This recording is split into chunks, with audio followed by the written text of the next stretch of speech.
Hello everyone, this is science ways classes. हम लोग class 6 का ज्योग्राफी का चैप्टर फर्स्ट पढ़ रहे थे, जिसका नाम है the earth in the solar system. उसका फर्स्ट पार्ट अपलोड हो चुका है, जिसके अंदर हम लोगों ने अर्थ के बारे में देखा था, उसके सराउंडिंग्स के बारे में देखा था, मून के बारे में देखा था और प्लैनेट्स की डेफिनेशन और सन की डेफिनेशंस देखी थी। अब अगला टॉपिक हमारा आ रहा है द सोलर सिस्टम, मतलब कि अब जो सोलर सिस्टम बना किससे हुआ है इसके बारे में हम डिटेल देखेंगे। प्लैनेट्स कहाँ पर हैं, कितने हैं, उनके साथ साथ कुछ और सेलेस्टियल बॉडी हैं, उनके बारे में देखेंगे। तो इस चैप्टर में पूरा यही हम लोग डिटेल में बात करने वाले। ये सेकंड पार्ट है फर्स्ट चैप्टर का, ठीक है। तो अगर आप ये इस चैप्टर को स्टार्ट कर रहे हैं पढ़ने के लिए, तो आप कॉपी पेन के साथ इस्तेमाल करिए और हो सके तो स्क्रीनशॉट लेते जाइए। स्क्रीनशॉट ले करके उसको नोट्स की तरह इसका लिखते जाइए, तो आपका एक बहुत ही प्रॉपर नोट्स बन जाएगा आपके एग्जाम पॉइंट ऑफ व्यू से, ठीक है। चलिए तो स्टार्ट करते हैं। हमारा सोलर सिस्टम आज का टॉपिक है। इसके अंदर में देखते हैं सोलर सिस्टम है क्या, है ना। तो सोलर सिस्टम कहते किसको है, पहले ये बताइए सिस्टम क्या होता है। सिस्टम हमेशा एक से ज्यादा ऑब्जेक्ट को मिलाने पर बनता है। जैसे हमने कभी सुना है कंप्यूटर सिस्टम। कंप्यूटर क्या एक तरह का सिस्टम है जिसमें मॉनिटर है, सीपीयू है, माउस है, कीबोर्ड है, चारों को मिलाने से एक कंप्यूटर का सिस्टम बना हुआ है। ऐसे ही हमारा ये है सोलर सिस्टम। क्या बना हुआ है, सोलर सिस्टम, है ना। सोलर सिस्टम का मतलब है हमने किसको कंट्रीब्यूट किया है, किसको मिलाया है, सन, 8 प्लैनेट्स, उनके सैटेलाइट्स और छोटे छोटे और सेलेस्टियल बॉडीज हैं, उनको कंबाइंड फॉर्म में अगर हम देखते हैं उसी को बोलते हैं सोलर सिस्टम, ठीक है। आपको समझ में आएगा किस किस चीज को, सन, उसके अराउंड घूमने वाले 8 प्लैनेट्स के अराउंड में घूमने वाले उनके सैटेलाइट और छोटे छोटे और भी सेलेस्टियल बॉडीज हैं जो कि स्पेस में घूमते रहते हैं, उनको कंबाइंड फॉर्म में मिला करके जो कहा जाता है जिस सिस्टम को, उसको बोला जाता है सोलर सिस्टम, ठीक है। आपको डेफिनेशन क्लियर हो गई होगी इसकी चीज में, ठीक है। तो आप यहां तक समझ, उसका एक डायग्राम यहां पे आप देख सकते हैं। सोलर सिस्टम हम किसको कह रहे हैं, पूरा कंबाइंड फॉर्म में ये जो चीजें बोल रहे हैं इसी को सोलर सिस्टम बोला जा रहा है। एग्जांपल में आप देख सकते हैं, ये है सन, उसके सबसे करीब में एक प्लैनेट पड़ रहा है। ये 8 प्लैनेट्स के बारे में यहां नाम दिया गया है। पहला है हमारा मरकरी, सूर्य के सबसे करीब में जो ग्रह है। सूर्य से अगर हम लोग इस दूरी बढ़ाते हुए जाएंगे, तो अगर प्लैनेट्स को, ग्रहों को देखते जाएं, तो सबसे पहले पड़ेगा मरकरी, जिसको हिंदी में बोलते हैं बुध, ठीक है। दूसरा हमारा ग्रह पड़ेगा, उसको बोलते हैं शुक्र, इसको बोलते हैं इंग्लिश में वीनस। तीसरा हमारा पड़ता है पृथ्वी, जिसमें हम रहते हैं, है ना, पृथ्वी यानी कि अर्थ। चौथा हमारा दूर पड़ेगा, उसको बोलते हैं मार्स यानी कि मंगल, ठीक है।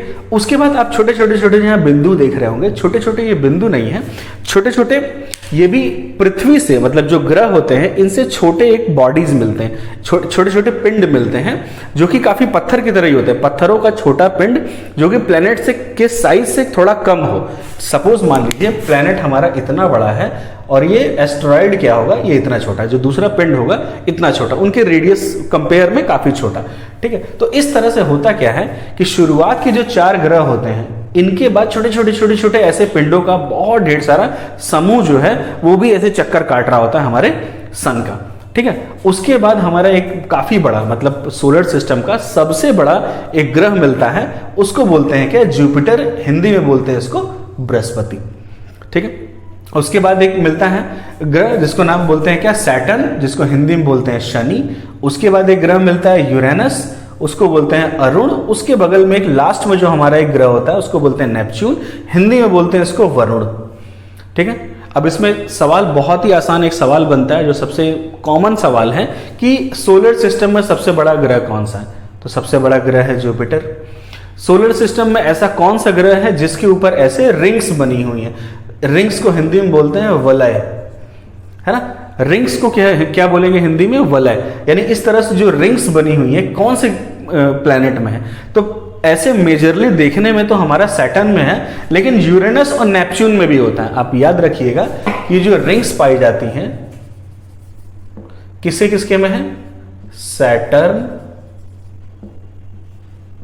यूरेनस और नेपच्यून, ये तीनों में दिया गया है, ठीक है। सबसे चमकीला ग्रह कौन सा है, जैसे सबसे चमकदार अगर मान लीजिए दूर से देखें तो सबसे चमकीला ग्रह कौन सा होगा, तो सबसे चमकीला ग्रह आता है हमारा वीनस, है ना। ऐसे तो हमारे पास में मरकरी होना चाहिए, लेकिन रियल में इसका फैक्ट आता है वीनस, है ना। इसका कॉज आप टीचर से पूछिएगा, नहीं आएगा तो मैं फिर इसको एक्सप्लेन करूंगा, ठीक है। चलिए, ये गया वीनस। उसके बाद आप ये समझ गए सारे प्लैनेट्स हो गए। अब प्लैनेट्स के बाद सैटेलाइट एक वर्ड आता है। सैटेलाइट का मतलब होता है क्या, चंद्रमा, है ना। जैसे हमारे पृथ्वी का एक जो नेचुरल सैटेलाइट है उसको क्या बोलते हैं, चंद्रमा या चांद, ठीक है। तो हमारा एक ग्रह है, ग्रह को जो चक्कर लगाते हैं छोटे छोटे पिंड, उनको क्या बोलते हैं, चंद्रमा, ठीक है। तो हमारा जो पृथ्वी है उसका तो एक चंद्रमा है। क्या सभी प्लैनेट्स के पास एक ही चंद्रमा है? नहीं, बिल्कुल नहीं, सबके पास अपने अलग अलग चंद्रमा है, ठीक है। तो यहां पर हमने उसकी लिस्ट बना रखी है। इस लिस्ट को आप थोड़ा सा ध्यान से देखिए। तो जो मरकरी है, मरकरी मतलब जो सबसे पास में है, सन के जो सबसे पास में है मरकरी, उसके पास एक भी चंद्रमा नहीं है ना, जीरो। उसके बाद वीनस आता है, इसके पास भी अपना कोई चंद्रमा नहीं है। तीसरा आता है पृथ्वी। पृथ्वी के पास एक अपना चंद्रमा है जिसको बोलते हैं मून, जिसको हम चंद्रमा बोलते हैं, उसको उसी नाम से जानते हैं। उसके बाद है मार्स, मंगल ग्रह के पास 2 चंद्रमा है, ठीक है। तीसरा आता है हमारा, पांचवा आता है हमारा जुपिटर, बृहस्पति। बृहस्पति के पास कितने हैं, 79 है। हमारे जो चंद्रमा का नंबर है 79। हम जब से रात में हम देखते हैं तो सिर्फ एक ही चांद देखते हैं। अगर आप सपोज जुपिटर में रहते होंगे तो कितने देखेंगे, 79 मून्स आप देख सकते हैं वहां पे। अगला आता है सैटर्न, शनि। उसके पास कितने हैं, 82 उनके पास चंद्रमा है, 82 चंद्रमा है, ठीक है। अगला देखिए यूरेनस के पास है 27, नेपच्यून के पास है 14। तो ये सब जो ग्रह हैं, जो सैटेलाइट हैं, ये सारे ग्रह, उनके ग्रह सैटेलाइट उस ग्रह को ऐसे चक्कर काट रहे हैं, ऐसे अगल बगल में ऐसे जैसे चक्कर काट रहे हैं, ठीक है। तो इस चीज को फिर से समझ लीजिए। हमारा सन है, सन क्या है, ऐसे सोलर सिस्टम के बीच में है, ग्रह उनको चक्कर काट रहे हैं ऐसे ऐसे, और ग्रहों को ऐसे धुरी मान करके उसके किनारे किनारे में ऐसे उनके सैटेलाइट यानी कि चंद्रमा चक्कर काट रहे हैं, ठीक है। इस तरह से हमारा ये जो पूरा सिस्टम बनता है, इसी को सोलर सिस्टम बोलते हैं, ठीक। तो एक इंपॉर्टेंट, ठीक है, ये इसमें इंपॉर्टेंट है। अब स्टार्ट करते हैं हमारा कंपोनेंट से। पहले हो गया सन, फिर हमारे 8 प्लैनेट्स, फिर उसके बाद एस्टेरॉइड और मेटेरॉइड्स। ये हमारे आज के टॉपिक्स हैं, ठीक है।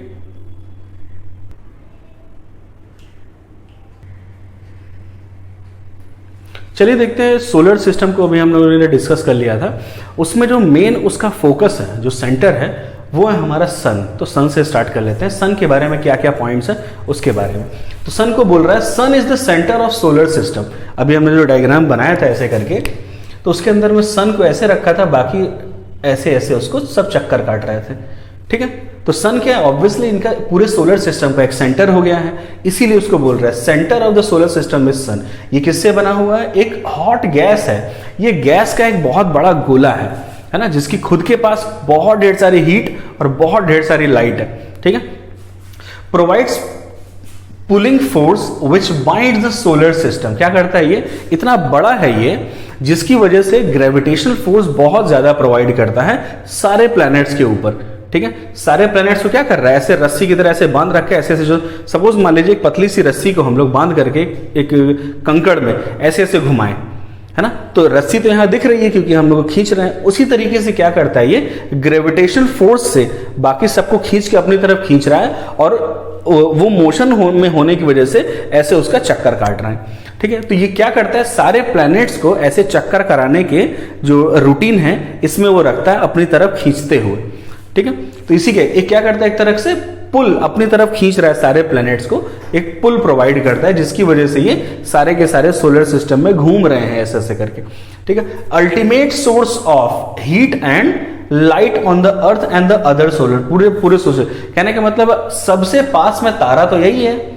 नियरेस्ट स्टार सारे प्लैनेट्स के लिए यही है।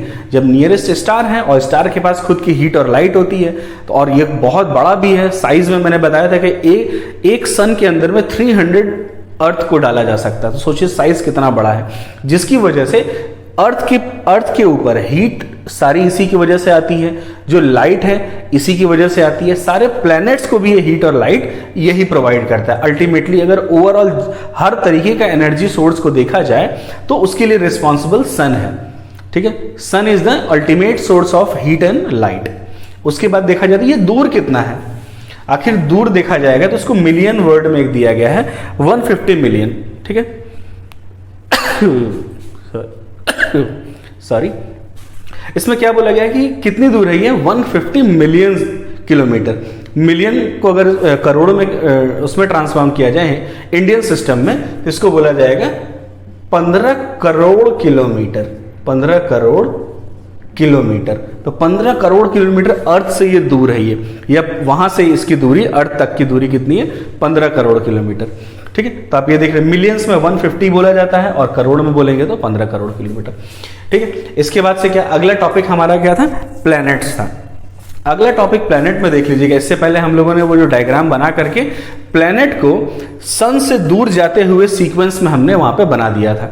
अब इसको याद कैसे करें, जैसे पहले सन है, उसके बाद मरकरी है, फिर वीनस है, फिर अर्थ है, फिर मार्स है। अब इसको याद कर रहे, सबको एक दिन में याद नहीं होता, तो उसके लिए एक नेमोनिक्स है। नेमोनिक्स मतलब एक ऐसा तरीका जिससे कि हम इसको याद कर सके। ठीक है, तो एक शॉर्टकट टाइप का। तो इसमें देख लीजिए क्या बोला है, my very efficient mother just serve us nuts. तो इसके पहले पहले जो वर्ड्स हैं वो क्या रिप्रेजेंट कर रहे हैं, हमारे प्लैनेट्स के नाम को रिप्रेजेंट कर रहे हैं। सारे इसके पहले पहले जो वर्ड्स हैं ये प्लैनेट्स के नाम रिप्रेजेंट कर रहे हैं। और इस सेंटेंस को अगर आपने एक बार याद कर लिया तो आपको उस सीक्वेंस में, सन से दूर होते हुए सीक्वेंस में प्लैनेट्स के नाम याद हो जाएंगे। जैसे पहला वाला क्या है, मरकरी, वीनस, अर्थ, मार्स, जुपिटर, सन, यूरेनस और नेपच्यून। ठीक है, तो इस सीक्वेंस में आप याद कर लेंगे इस पूरे सेंटेंस को, तो उसी सीक्वेंस में याद हो जाएगा। अगला क्या है, अगला क्या है, they revolve in a path called as a orbit. इसको समझ लेते हैं हम लोग कि जैसे कि मान लीजिए ये हमारा सन है, मरकरी क्या कर रहा होगा, इसको इस तरह के एक पाथ में रिवॉल्व कर रहा होगा, तो इस पाथ को क्या बोलेंगे, ऑर्बिट बोलेंगे। ठीक है, ये जो सर्कुलर पाथ या इलिप्टिकल पाथ, असल में इस पूरी तरह से सर्कुलर नहीं होता, थोड़ा सा इलिप्टिकल होता है। इलिप्टिकल मतलब क्या है, सर्कल का मतलब हो गया चारों तरफ से उसका रेडियस सेम होना, यहां से भी यहां बराबर, यहां बराबर, यहां बराबर। इलिप्टिकल का मतलब क्या होता है, अंडे के जैसा होना, इस तरह, यानी कि एक जगह पे इसका रेडियस छोटा होगा, एक जगह पे रेडियस इसका बड़ा होगा। ठीक है, तो ऐसे पाथ में घूमता है और इस पाथ को क्या बोलते हैं, ऑर्बिट बोलते हैं। पाथ इनका क्या बोला गया है, इलोंगेटेड है। इलोंगेटेड का मतलब थोड़ा सा खिंचा हुआ है। ठीक है, इलोंगेटेड का मतलब होता है खिंचा हुआ, लेकिन एक कॉमन भाषा में हम बोल सकते हैं कि ये इलिप्टिकल फॉर्म में इसका ऑर्बिट है। ठीक है, मरकरी इज द नियरेस्ट। ठीक है, मरकरी क्या है, सन का मैंने जब इससे डायग्राम बनाया था यहाँ पे, तो सबसे पहले यहाँ मरकरी बनाया था, तो मरकरी सबसे नियरेस्ट है। इसका नियरेस्ट होने की वजह से अगर इसका सर्कल खींचा जाए तो ये सबसे जल्दी इसका सन का चक्कर काट लेगा, है ना। अगर इसका चक्कर उसको रिवॉल्व कराने का डेज देखा जाए तो 88 डेज में सन को एक बार में रिवॉल्व करके चला आता है। ठीक है, अब आप बताइए वीडियो को पॉज करके कि अर्थ कितने दिन में सन को चक्कर काट लेगा, है ना। एक चक्कर करने में अर्थ को कितना टाइम लगता होगा। ठीक है, वीडियो को पॉज करके आप कमेंट में इसको लिख सकते हैं। ठीक, चलिए, तो ये तो यहां तक तो हो गए जितने हमारे प्लैनेट्स के बारे में इंपॉर्टेंट चीजें। दो इंपॉर्टेंट चीजें और हैं, एक हो गया वीनस के बारे में, एक हो गया प्लूटो के बारे में। वीनस को क्या बोला जाता है, वीनस को ट्विंस ऑफ द सिस्टर बोला जाता है। वीनस को क्या बोला जाता है, ट्विंस ऑफ द सिस्टर। ठीक है, ट्विन सिस्टर ऑफ अर्थ। अगर ऐसे आपको सवाल पूछेगा कि which planet is known as the twin sister of Earth, तो हम सवाल आंसर क्या लिखेंगे इसका, वीनस, है ना। यहां पर क्या आंसर होगा, वीनस। ऐसा क्यों, इसका कॉज पूछेगा तो इसलिए कि इसका साइज, शेप एकदम एग्जैक्टली कैसा है, अर्थ के जैसा मिलता जुलता है, काफी सिमिलर है। 90% इसका शेप एंड साइज जो है अर्थ के जैसा मिलता जुलता है, इसीलिए वीनस को क्या बोला जाता है, ट्विन सिस्टर ऑफ अर्थ। ठीक है, चलिए अगला पॉइंट देखते हैं क्या, प्लूटो के बारे में। प्लूटो 2006 तक, 2006 तक, इससे पहले इंटरनेशनल एस्ट्रोनॉमिकल यूनियन जो है, जो कि पूरे वर्ल्ड को ये बताती है कि प्लैनेट कौन सा है, एस्ट्रॉयड कौन सा है, अर्थ कितने दिन में चक्कर काट रहा है, सारे डिटेल वही हमको इन्फॉर्म कराती है, सारे पब्लिक को इन्फॉर्म कराती है। एक तरह का यूनियन है। वो यूनियन ने 2006 में एक डिसीजन लिया कि प्लूटो क्या है, हमारा ड्वार्फ प्लैनेट है। ड्वार्फ प्लैनेट का मतलब ये प्लैनेट बहुत बड़ा नहीं है, थोड़ा सा छोटा है। नॉर्मल इस सारे प्लैनेट, जितने भी यहाँ पे जो प्लैनेट्स हैं, इनसे थोड़ा साइज में छोटा है, और इनका जो ऑर्बिट है, इसका ऑर्बिट इनके ऑर्बिट से काफी डिफरेंट है ना। अगर ऑर्बिट इलोंगेटेड है तो पूरा अजीब तरह का आएगा, अलग ही पाथ बना करके वो उसको राउंड कर रहा था, अर्थ को चक्कर काट रहा था। इसकी वजह से इतनी डिसिमिलैरिटीज की वजह से 2006 के बाद इसको प्लैनेट मानना बंद कर दिया गया है। इसको ड्वार्फ प्लैनेट बोलते हैं। ड्वार्फ प्लैनेट का मतलब छोटा प्लैनेट, अब प्लैनेट में कंसीडर नहीं होता, छोटा प्लैनेट या फिर एस्टेरॉइड में कंसीडर हो जाता है। एस्टेरॉइड अगली टॉपिक में हम बात करेंगे डिटेल। जैसे एग्जाम्पल में बता दिया है सेरेस, है ना। एग्जाम्पल में यहाँ 2 वर्ड दिया हुआ है सेरेस, ये भी क्या है, ये भी एक ड्वार्फ प्लैनेट है, और UB 313 ये भी एक तरीके का ड्वार्फ प्लैनेट है।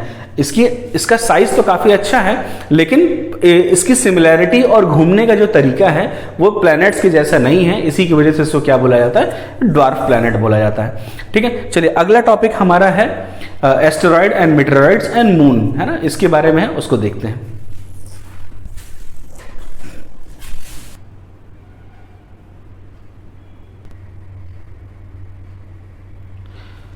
चलिए देखते हैं अगला टॉपिक हमारा अर्थ। इससे पहले हमने सन के बारे में बात कर लिया था, अब अगला टॉपिक देखेंगे अर्थ, है ना। अर्थ के बारे में क्या क्या है, क्या क्या कंडीशंस है। अर्थ का सबसे पहला हमारा जो वो चीज़ बता रहा है, प्रॉपर्टी बता रहा है, थर्ड नियरेस्ट प्लैनेट। ऐसे सन है तो पहला मरकरी है, वीनस है, और फिर ये अर्थ है ना। इसी चीज़ को बता रहा है, third nearest planet from the sun. उसके बाद 5th largest planet in the solar system. 5th largest कैसे हो गया, सबसे पहले जुपिटर, फिर सैटर्न, फिर यूरेनस और नेपच्यून। ये तो साइज में इनसे बड़े हैं ही। 5वां आ जाएगा आपका अर्थ। ठीक है, उसके बाद अब उसका शेप के बारे में बोल रहा है कि शेप हम क्या कभी कभी जैसे किताबों में क्या देखते हैं कि एकदम सर्कल बना दिया है, एकदम सर्कल। तो इन रियल लाइफ अर्थ बिल्कुल भी सर्कल नहीं है ना। रियल में एकदम सर्कल नहीं है। आपको अगर अर्थ को रियल में समझना है, देखना है, तो आप संतरे को देख सकते हैं। संतरा कैसा होता है, ऐसे करके होता है, ऐसे करके ऊपर से पोल्स की तरफ से चिपका होता है, ऐसे करके, है ना। पोल की तरफ से थोड़ा सा चिपका होता है, डिप्रेस ऐसे करके होता है, यहां से ऐसे जो, और ये रेडियस में थोड़ा सा बड़ा। तो बस आप इतना समझ लीजिए, ये पोल्स पे थोड़ा सा फ्लैटन होता है, पोल्स पे थोड़ा सा नीचे बराबरी का समतल होता है ये पोल के ऊपर। ठीक है, जिसकी वजह से इसका एक खुद का एक शेप आ गया है, जिसको बोलते हैं जियोइड। ठीक है, जियो का मतलब होता है अर्थ, ऑइड का मतलब होता है शेप। तो यानी अर्थ जैसा शेप, है ना। ऑब्वियस सी बात है, अर्थ जैसा शेप है तो अर्थ का ही होगा। इससे सिमिलर भी अगर हमको कोई प्लैनेट मिलता है जिसका शेप अगर ऐसा ही होगा, पोल्स पे फ्लैटन होगा, रेडियस पे थोड़ा सा निकला होगा, तो उसको भी हम क्या बोलेंगे, जियोइड ही बोलेंगे। जियोइड का मतलब होता है शेप ऑफ द अर्थ। उसके बाद अगली क्या है, condition only found on earth because of the air and water. Probably कहने का मतलब है लगभग अंदाजा लगाया गया है कि हमारे पूरे सोलर सिस्टम में अगर लाइफ कहीं एग्जिस्ट करती है, लाइफ अगर पॉसिबल है कहीं पर, तो वो हमारी पृथ्वी पर ही पॉसिबल है। क्यों पॉसिबल है, तो सबसे पहला सवाल आएगा, तो क्यों पॉसिबल है, उसके लिए आएगा जवाब एयर एंड वाटर के लिए। हमारी इकलौती ऐसी प्लैनेट है हमारा पृथ्वी जहां पर पानी और हवा एक साथ प्रेजेंट मिलते हैं। और हवा के साथ साथ हवा तो शायद और जगह भी मिल जाए, लेकिन हवा के अंदर में प्रॉपर अमाउंट ऑफ ऑक्सीजन मिलना। कितना अमाउंट ऑफ ऑक्सीजन, 21% ऑक्सीजन हमारे एयर में होता है। तो यहाँ पे एयर कंटेन्स ऑक्सीजन, यहाँ की एयर में एक डेफिनेट अमाउंट ऑफ ऑक्सीजन मिलने से जिससे यहाँ पे लाइफ की पॉसिबिलिटी बढ़ जाती है। ठीक है, तो 21% यहाँ पे एयर मिलता है, और इन सब चीज़ों की वजह से यहाँ पे इस एयर वाटर की वजह से, ऑक्सीजन की वजह से यहाँ पर जो लाइफ पॉसिबल हो पाया है, इसी की वजह से इसको क्या बोला जाता है, यूनिक प्लैनेट भी बोला जाता है। यूनिक क्यों, ऑब्वियस सी बात है, आपके पास 8 से 9-10 प्लैनेट ऐसे हैं अराउंड प्लैनेट के साथ साथ एस्टेरॉइड, जिसके साइज तो बहुत बड़ा है ना। हो सकता है एटमॉस्फेयर भी किसी किसी के पास हो, लेकिन उनके पास कोई लाइफ नहीं है, वहां पर कोई भी ऐसा ऑर्गेनिज्म नहीं है, प्लैनेट नहीं है, फिश नहीं है, पॉन्ड्स नहीं है, ना तो हमारे पास वाटर बॉडीज हैं। तो ऑब्वियस सी बात है, उन सब में यूनिक क्या है, स्पेशल कौन सा हो जाएगा, हमारा अर्थ हो जाएगा। इसीलिए इसको क्या बोला जाता है, यूनिक प्लैनेट भी बोला जाता है। ठीक है, कभी कभी जब हमारे एस्ट्रोनॉट्स कभी स्पेस में जाते हैं, तो स्पेस से अगर अर्थ को देखते हैं तो उनसे पूछा जब गया कि आपको स्पेस से अर्थ कैसा दिख रहा है, तो उन्होंने एक ही वर्ड में आंसर दिया कि हमको ब्लू दिख रहा है ना। ब्लू क्यों दिख रहा है? क्योंकि हमारा जो पूरा जो पृथ्वी है, जो पूरी अर्थ है ऐसे करके, इसका 2/3 हिस्सा वाटर से घिरा हुआ है ना। यहाँ से 2/3 मैंने पार्ट लिखा हुआ है, तो 2/3 हिस्सा वाटर से घिरा है और इसका 1/3 हिस्सा क्या है? सिर्फ लैंड है। तो जब आप कभी इसको ग्लोब में देखेंगे, तो ग्लोब में अगर आप ऐसे देखेंगे तो पूरा हल्का सा यहाँ से लैंड और हल्का सा यहाँ छोड़ दिया जाए, तो ये पूरा वाटर बॉडी एक काफी बड़ा वाटर बॉडी, इसको बोलेंगे पैसिफिक ओशन। पैसिफिक ओशन जो कि काफी बड़ा है ना। तो अगर ऑब्वियस सी बात है कि इतने बड़े वाटर बॉडी, किसी प्लेनेट पे अगर वाटर बॉडी होगा जो ब्लू कलर का दिखेगा, तो पूरा प्लेनेट भी हमको ब्लू ही दिखेगा। इसी की वजह से इस पूरे प्लेनेट को क्या बोला जाता है? ब्लू प्लेनेट भी बोला जाता है। ब्लू प्लेनेट, यूनिक प्लेनेट, है ना, ऐसा प्लेनेट जिस पे लाइफ पॉसिबल हो। ये सब सारी चीजें कहाँ मिलेंगी? हमारे अर्थ पे मिलेंगी। ठीक है, चलिए अगला देखते हैं क्या। मून अर्थ का एक नेचुरल कंपेनियन है, मतलब नेचर ने ही एक उसका अर्थ को एक ऐसे रिवॉल्व करने के लिए एक साथी दे रखा है, जिसको क्या बोला जाता है? उसका सैटेलाइट या मून बोला जाता है। ठीक है, चलिए तो इस अर्थ क्या है? हमारा ओनली सैटेलाइट है, इकलौता ऐसा सैटेलाइट है नेचुरली जो अर्थ के ऐसे ऐसे अराउंड में चक्कर लगा रहा है। ठीक है, दूसरा क्या है? इसका डायमीटर, जो मून का डायमीटर है कितना है? मून का डायमीटर 1/4 ऑफ द अर्थ है। मतलब अगर मान लीजिए अर्थ इतनी बड़ी है तो इसका डायमीटर इतना है, तो इसका 4 भागों में 1 2 3 4, तो इतना बड़ा आपका मून है। ठीक है, इस हिसाब से आप समझिए। उसके बाद से इसकी दूरी कितनी है? अगर अर्थ से इसकी दूरी को कैलकुलेट किया जाए तो 3,84,400 किलोमीटर है। कितना है? 3,84,400 किलोमीटर, लगभग 4 लाख किलोमीटर इसकी दूरी बन जाएगी। It revolves around the earth in the 27 days. अगर मान लीजिए ऐसे यहाँ पर हमारा ये पृथ्वी है, इसको अगर ऐसे चक्कर काटना होगा, इसके चारों तरफ चक्कर काटना होगा, कितना दिन लगेगा इसको? 27 डेज लगेंगे, है ना। इसको चक्कर काटने में कितना समय लगता है? 27 डेज। तो हमको ये भी पता है कि अगर ये चक्कर काटता है तो ये खुद भी स्पिन करता रहता है। स्पिन का मतलब अपने ही एक्सिस पे ऐसे घूमते रहना। तो इसको घूमने में भी उतना ही समय लगता है जितना कि इसको राउंड करने पे। ठीक है, जैसे कि मान लीजिए ऐसे ये अर्थ है और ऐसे इसका ये फेज हमारा ये, तो ये घूम भी रहा है, ऐसे ऐसे घूम भी रहा है और ऐसे ऐसे ये इसको चक्कर भी काट रहा है। तो जब चक्कर काट रहा है तो हमेशा अर्थ से जो फेज दिख रहा होता है मून का, हमेशा वही दिखता रहता है। आप कभी भी मून का दूसरा फेज नहीं देख पाएंगे, क्योंकि ऐसे हर राउंड में क्या कर रहा है? ऐसे वो घूमता हुआ जाता है। तो ये वाला जो फेस है इसका हमेशा अर्थ की तरफ ही है। इसी वजह से मून का वही हिस्सा, सेम हिस्सा हम बार बार देखते हैं उसको रिवॉल्व करने में। ठीक है, take same time to spin करने में भी सेम टाइम लगा रहा है। Moon have the not favourable condition. Moon के ऊपर, चांद में ऑब्वियस सी बात है इंसान कई बार जा चुका है, वहां पे कई भी इसके एस्ट्रोनॉमिकल जो हमारे मिशंस थे कई पॉसिबल हो चुके हैं। चांद पे मशीन्स जा चुके हैं, ह्यूमंस जा चुके हैं। तो उन्होंने ये ऑब्जर्व किया है कि वहाँ पे लाइफ अभी पॉसिबल नहीं है। क्यों पॉसिबल नहीं है? वहाँ पे एटमॉस्फेयर नहीं है, वहाँ वाटर नहीं है क्या वहाँ पे अगर कुछ? तो ये सब कंडीशंस ना होने के बाद उन्होंने ऑब्जर्व किया कि वहाँ माउंटेन्स हैं, काफ़ी ऊंचे ऊंचे माउंटेन्स हैं, है ना। माउंटेन्स के साथ साथ प्लेन्स भी हैं, डिप्रेशंस भी हैं। माउंटेन्स का मतलब ऐसे ऊंचा हिस्सा, प्लेन्स का मतलब बराबर, डिप्रेशन का मतलब गड्ढा। तीनों चीज वहां पाई जा रही है। ठीक है, तो कभी कभी आप ऑब्जर्व करते होंगे कि अगर आप ऐसे मून को ऐसे देखें तो इसमें धब्बे आपको कहीं कहीं दिखाई देते हैं, ऐसे ब्लैक कलर के। पूरा कभी ब्राइट नहीं दिखाई, जैसे सन पूरा ब्राइट दिखता है वैसे ये कभी ब्राइट नहीं दिखता। क्यों? इसी की वजह से, ये जो 3 प्रॉपर्टी है, माउंटेन की वजह से इनके ऊपर शैडो पड़ जाता है, डिप्रेशन की वजह से यहाँ पे शैडो पड़ जाता है। तो ये जो फीचर्स की वजह से जो शैडो पड़ जाता है, इसकी वजह से सन के ऊपर कुछ हमें हमेशा कुछ ना कुछ वहां पर दिखाई देता है। एक तरह का ब्लैक स्पॉट दिखाई देगा, चाहे कोई डिजाइन दिखाई देगा, इसी की वजह से दिखाई देता है। ठीक है, चलिए यहाँ हमारा क्या हो गया? मून कंप्लीट हो गया है। अगला हम देखेंगे एस्टेरॉइड और मीटरॉइड। आप इसका स्क्रीनशॉट लेना चाहें तो ले सकते हैं।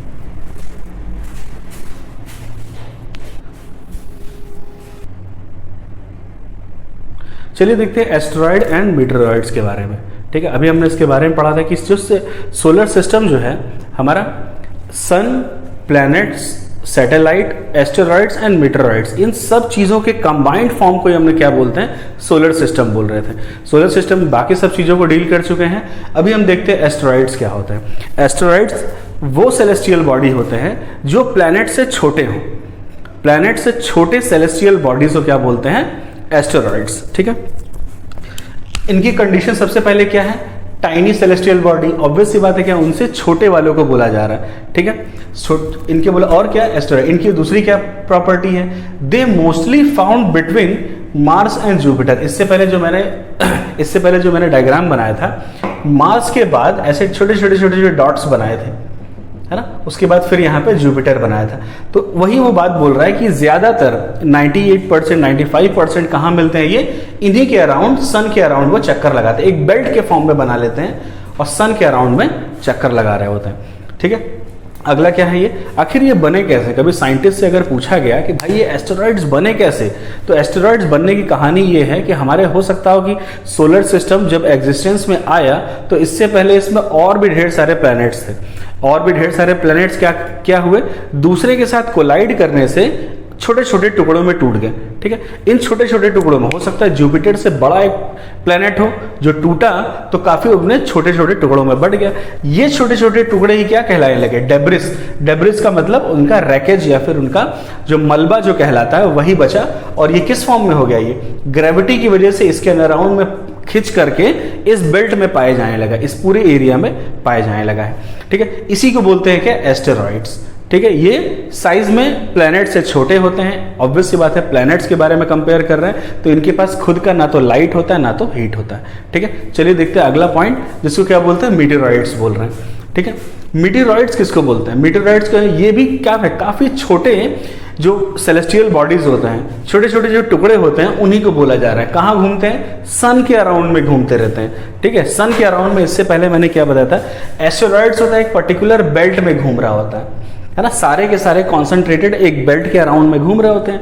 ये क्या होता है? इक्का दुक्का मतलब बहुत ज्यादा डेंसिटी में नहीं होते हैं, ये सन के अराउंड में घूमते रहते हैं। जैसे हमारा सन है, इसके अराउंड में ऐसे ऐसे घूमते रहेंगे।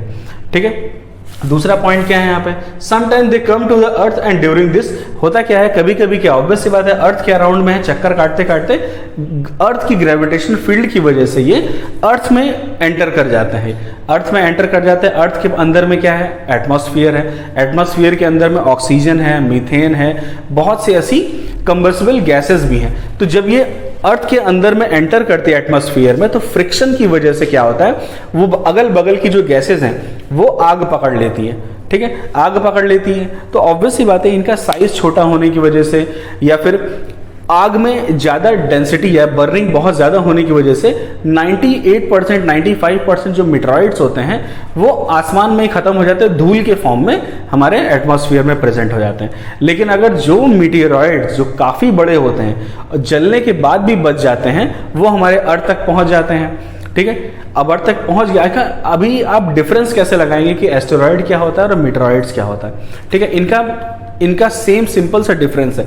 अगर मान लीजिए कोई भी सेलेस्टियल बॉडी अगर 1 मीटर से ज्यादा बड़ा है, 1 मीटर से ज्यादा बड़ा है, तो ये हमेशा क्या कहलाएगा? मीटेरॉइड्स कहलाएगा। ठीक है, अगर इसकी जो डायमीटर एनर्जी अगर ये 1 मीटर से के अराउंड में रहेगा तो इसी को बोलेंगे मीटेरॉइड्स। मीटेरॉइड्स यूजुअली बहुत छोटे पत्थर के रोल छोटे छोटे इस तरह के इतने छोटे छोटे पाए जाते हैं, काफी बड़ा नहीं मिलता। जब साइज में बहुत बड़ा हो जाएगा तो एस्टेरॉइड बन जाएगा, साइज में छोटा हो गया तो मीटेरॉइड्स बन जाएंगे।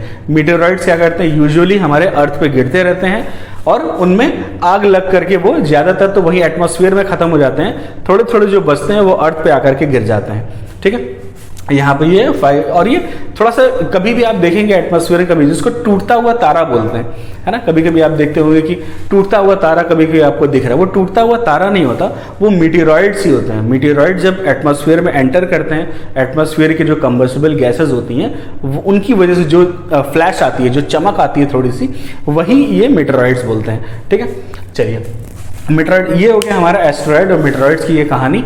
आगे जो हमारा टॉपिक है, छोटा सा टॉपिक बचा हुआ है गैलेक्सीज और यूनिवर्स के बारे में। ठीक है, उसको हम डील करते हैं।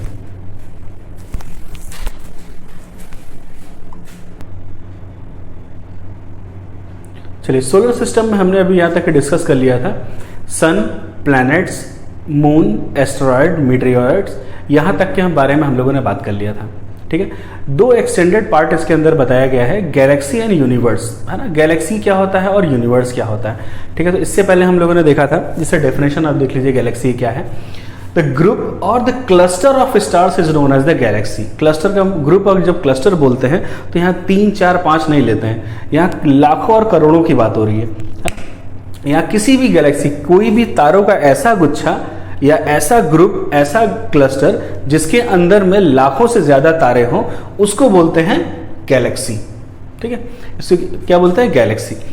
ऑब्वियस सी बात है, जो हमारा सोलर सिस्टम है ये भी एक गैलेक्सी के अंदर ही प्रेजेंट है ना। एक तरह की गैलेक्सी है, वहां प्रेजेंट है। कभी जैसे कि आप कभी पोलर एरियाज में जाएंगे, नॉर्वे या स्वीडन के एरिया में, कभी यूट्यूब में आप सर्च कर सकते हैं, नॉर्वे और जो स्वीडन के एरिया में जाने के बाद जब एक बहुत पावरफुल टेलीस्कोप से देखते हैं तो हम यहाँ पे एक बंडल ऑफ लाइट्स देखेंगे, बंडल ऑफ यहाँ पर स्टार्स देखेंगे जो कि एक साथ ही पाए जा रहे हैं, एक सीरीज में पाए जा रहे हैं, ठीक है। कभी ऊपर देखिएगा यूट्यूब में डाल करके तो ये आपको ऐसे ही बंडल, एक पैटर्न मिलेगा छोटे छोटे स्टार्स का। यही ग्रुप ऑफ स्टार्स क्या कहलाते हैं, गैलेक्सीज कहलाते हैं, ठीक है। इसे इस गैलेक्सीज में बहुत ढेर सारे स्टार्स होते हैं। स्टार हैं तो ऑब्वियस सी बात है सोलर सिस्टम भी होगा, सोलर सिस्टम, प्लैनेट्स, गैसेस, है ना। डस्ट और गैसेस भी इसके अंदर में रहती हैं। ये बहुत बड़ा एक ग्रुप मैं बता रहा हूँ, गैलेक्सीज है, ठीक है। हमारे जिस गैलेक्सीज में हमारा सोलर सिस्टम है उसको बोलते हैं मिल्की वे, मिल्की वे, जिसको बोलते हैं आकाशगंगा, है ना। हमारा जो सोलर सिस्टम जिस गैलेक्सी में है उसको बोलते हैं आकाशगंगा, ठीक। यहाँ तक आप समझ गए होंगे। अभी अगला टॉपिक है हमारा यूनिवर्स, ठीक। अब यूनिवर्स किसे कहते हैं, जैसे कि हम अभी खुली आंखों से जितना भी स्पेस देख रहे हैं हमारे अराउंड में, खुली आंखों से जितना भी स्पेस देख रहे हैं, सारी की सारी चीज़ें इसमें यूनिवर्स में आ जाएंगी। अभी तक जितना साइंटिस्ट लोगों ने पॉसिबल देख जाने वाले लिमिट तक जो चीज़ों को देखा है वो सारा हमारे अराउंड में क्या आ जाएगा, यूनिवर्स में आ जाएगा, ठीक है। तो यूनिवर्स की यहाँ डेफिनेशन देख लीजिए, the space around the galaxies. अब एक गैलेक्सी हो गई, है ना, गैलेक्सी के बगल में दूसरी गैलेक्सी होगी, तीसरी होगी, तो एक ऐसा पूरा एरिया, पूरा स्पेस जिसमें मिलियंस ऑफ द गैलेक्सीज हो, है ना। एक गैलेक्सीज में मिलियंस ऑफ द स्टार है, उसी तरह इस एरिया में मिलियंस ऑफ द गैलेक्सीज हो, उस पूरे एरिया को क्या बोलेंगे, यूनिवर्स बोलेंगे, है ना। अभी इसमें क्या बोला है, millions of the star found in galaxies. एक गैलेक्सी के अंदर में 10 लाख से ज्यादा तारे मिलते हैं, ठीक है। अब उसी को आगे क्या बोल रहे हैं, और यूनिवर्स में हमारे बिलियंस ऑफ द गैलेक्सी मिलती है। मतलब अगर पूरे यूनिवर्स को जो देखा जाए उसमें करोड़ों अभी गैलेक्सी हैं, करोड़ों गैलेक्सी में एक गैलेक्सी को निकालें, इसके अंदर में 10 लाख तारे हैं। अब सोचिए इसका स्पेस कितना बड़ा है ना। इतना ज्यादा बड़े होने की वजह से साइंटिस्ट अभी भी इसकी लिमिटेशंस तक नहीं पहुंच पाए हैं कि हमारा स्पेस कितना दूर है, कितने किलोमीटर तक स्पेस अभी पॉसिबल है, कितना और देखना है। अभी तक साइंटिस्ट इसके बारे में कोई भी डिटेलिंग नहीं दे पाए हैं, ठीक है। स्पेस हमारे अराउंड में, यूनिवर्स बहुत बड़ा है, इसकी अपने हमारी इमेजिनेशन से भी बहुत बड़ा, ठीक है। तो ये चैप्टर हमारा यहीं पे कंप्लीट हो रहा है। अब मिलते हैं नेक्स्ट वीडियोस में, और अगर आप हमारे वीडियोस देख रहे हैं तो हमेशा पेन कॉपी के साथ देखिए। कोई भी डाउट हो तो कमेंट सेक्शन में आप पूछ सकते हैं। वीडियो आपको पसंद आ रहा है तो दोस्तों के साथ शेयर कर सकते हैं, लाइक कर सकते हैं, और हमारा चैनल सब्सक्राइब कर सकते हैं, जिससे हमें मोटिवेशन मिलती है। चलिए मिलते हैं हम नेक्स्ट वीडियोज़ में।